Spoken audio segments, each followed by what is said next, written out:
হে hello everyone, তোমরা সবাই কেমন আছো? আমি আবার চলে এসেছি নতুন একটি ভিডিও নিয়ে। তবে আজকে কোনো মেকআপের ভিডিও নয়, আজকে হঠাৎই মনে হয়েছিল একটু মোমো খাবো।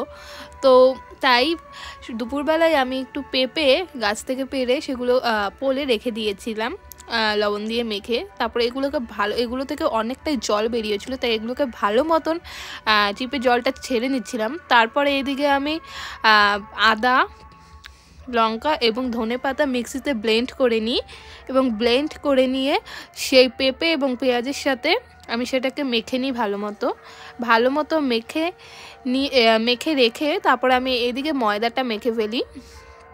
ময়দাটা ভালো মতো একটু শক্ত করেই মেখে নিয়েছিলাম মোমোর জন্য। তারপরে আমার সেই মাখা মোমোর মশলাটার মধ্যে আমি একটু বাটার দিয়ে নিই। আর এই যে আটার গুলিগুলো এরকম ছোটো ছোটো করে করতে হবে। আর এদিকে আমার ভাই আমাকে হেল্প করছিলো। এদিকে তারপরে চটপট আমি বানিয়ে নিয়েছিলাম। এই যে আমার মোমো তো হয়েই গেছে, এখন শুধু এগুলোকে সেদ্ধ করার পালা। তো এদিকে আমি সেদ্ধ বসিয়ে দিলাম, আর এই যে আমার মোমো হয়ে গেল। তো মোমোগুলো দেখতে কিন্তু বেশ ভালো হয়েছিল, এবার খেয়ে দেখার পালা। আর খেতেও ভীষণ টেস্টি হয়েছিল। তোমরা